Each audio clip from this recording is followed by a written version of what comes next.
یہ روایت حاکم نیشابوری علیہ رحمہ نے حنش کنانی سے اور صاحب طبرانی نے اپنی سند کے ساتھ پھر حنش کنانی بن معتمر سے یہ روایت نقل کی ہے کہ سید عالم علیہ السلام، اور حضرت ابو ذر غفاری سے یہ روایت ہے۔ حضرت ابو ذر غفاری رسالت معاب علیہ السلام سے اس روایت کو نقل کرتے ہیں، اور متعدد محدثین نے اس روایت کو اپنی صحیحین میں لکھا ہے کہ حضرت ابو ذر غفاری رضی اللہ تعالیٰ عنہ فرماتے ہیں کہ میں نے رسالت معاب علیہ السلام سے سنا، اور جب یہ روایت ابو ذر غفاری رضی اللہ تعالیٰ عنہ نے بیان فرمائی، اس وقت آپ بیت اللہ شریف کے باہر کھڑے تھے اور آپ کے ایک ہاتھ میں غلاف کعبہ تھا، اور آپ بلند آواز سے فرما رہے تھے کہ لوگو جان لو، جو جانتے ہو کہ میں کون ہوں، اور جو نہیں جانتے وہ بھی جان لو کہ میں ابو ذر غفاری ہوں۔ میں نے رسول اللہ صلی اللہ علیہ وسلم کو فرماتے ہوئے سنا ہے، مثل اہل بیتی مثل سفینۃ نوح من رکبہ نجا ومن تخلف عنہا غرق۔ یہ حضرت ابو ذر غفاری رضی اللہ تعالیٰ عنہ ارشاد فرماتے ہیں کہ رسول اللہ صلی اللہ علیہ وسلم نے ارشاد فرمایا کہ میری جو اہل بیت ہے، میری جو عطرت ہے، کشتی نوح کی مانند ہے، جو بھی اس میں سوار ہو گیا وہ فلاح پا گیا، اور جو اس سے دور ہوا وہ گمراہ ہو گیا، وہ ہلاک ہو گیا۔ یہ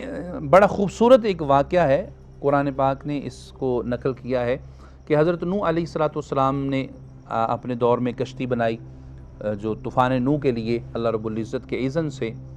اس میں ایک روایت آتی ہے کہ ایک بڑھیا تھی، حضرت نوح علیہ السلام سے بڑی محبت کرنے والی تھی اور بڑی عبادت گزار تھی، نوح علیہ السلام سے بڑی محبت کرتی تھی۔ جب آپ نے اعلان فرمایا نا کہ طوفان آئے گا، تو اس وقت یہ بڑھیا حضرت نوح علیہ السلام کی بارگاہ میں حاضر ہوئی اور عرض کی، اے اللہ کے نبی، جب بھی طوفان آنا ہو تو مجھے ایک دن پہلے بتا دیجیے گا، میں اپنی جھونپڑی چھوڑ کے میں آپ کی بارگاہ میں آ جاؤں گی، چونکہ یہ جنگل میں ایک جھونپڑی میں رہا کرتی تھی۔ اب طوفان نوح آ گیا، اب نوح علیہ السلام کو اللہ تعالیٰ کے اذن سے آپ کے ذہن سے نکل گیا، حکمت الہی یہ تھی، طوفان آ کے چلا گیا، حضرت نوح علیہ السلام پھر زمین پہ تشریف فرما ہو گئے۔ کافی دیر کے بعد وہ بڑھیا پھر حضرت نوح علیہ السلام سے آگے ملی۔ اب جیسے ہی نوح علیہ السلام کی نظر اس پہ پڑی تو وہ پریشان ہو گئے کہ میں نے تو انہوں نے انفارم کرنا تھا، اور آتے ہی انہوں نے بھی یہ سوال کیا اماں جی نے کہ اے اللہ کے نبی، کیا ہوا؟ آپ نے وہ جو طوفان کا بتایا تھا کیا وہ آیا نہیں؟ تو حضرت نوح علیہ السلام بڑی پریشانی سے فرمانے لگے کہ وہ تو آ کے چلا گیا ہے۔ بڑا آپ نے محسوس کیا۔ خیر، آپ نے پوچھا کہ اے اللہ کی بندی تو کہاں تھی؟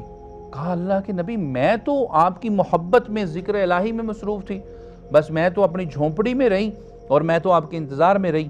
تو کہا وہ تو طوفان آیا اور وہ چلا گیا، کچھ بھی نہیں ہوا۔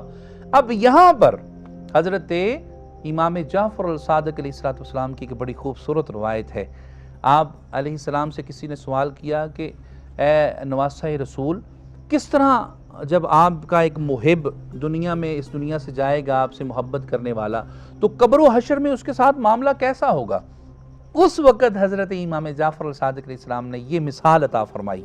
آپ نے فرمایا کہ اے سائل، کیا تو نے وہ بڑھیا کا، نوح علیہ السلام کی امت میں جو بڑھیا تھی اس کا واقعہ نہیں پڑھا؟ عرض کی مولا پڑھا۔ فرمایا جس طرح وہ اپنی جھونپڑی میں حضرت نوح علیہ السلام کی محبت میں، اللہ کے ذکر میں مصروف تھی، اور اسے طوفان نوح جو آیا اس کی خبر تک نہ پہنچی، سیم اسی طرح جو ہماری محبت میں اس دنیا سے جائے گا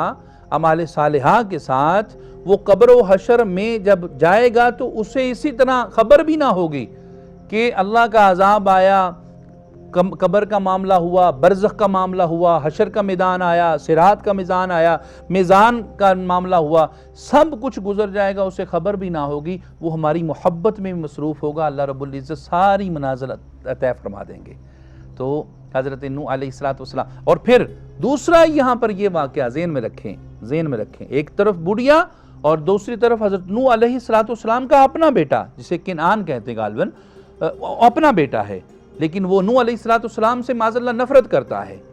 اور حالت کیا ہوئی کہ وہ طوفان نوح میں غرق ہو گیا۔ وہ بڑھیا اولاد نہیں ہے، رشتہ دار نہیں ہے، امتی ہے، اور محبت رکھتی تھی، وہ پار لگ گئی۔ اب یہاں پر یہ دونوں چیزیں ذہن میں رکھی ہیں، وہ سادات جو اپنے آباء و اجداد کے ذکر سے جلتے ہیں، وہ سادات جنہیں ذکر علی چبھتا ہے، وہ سادات جنہیں ذکر اہل بیت چبھتا ہے، وہ سادات جنہیں ذکر علی سن کر کسی اور کا ذکر یاد آ جاتا ہے، وہ ذہن میں رکھیں آپ بے شک اہل البیت علیہ السلام سے ہیں، لیکن حضرت نوح علیہ السلام کا بیٹا اگر طوفان سے نہیں بچ سکا تو پھر آپ بھی قبر و حشر میں اپنی ذرا تیاری رکھیے گا، اس لیے کہ قبر و حشر میں وہی بچے گا جو اہل البیت علیہ السلام سے محبت کرے گا، جس طرح نوح علیہ السلام کی امت میں وہی بچا جو نوح علیہ السلام سے محبت کرتا تھا۔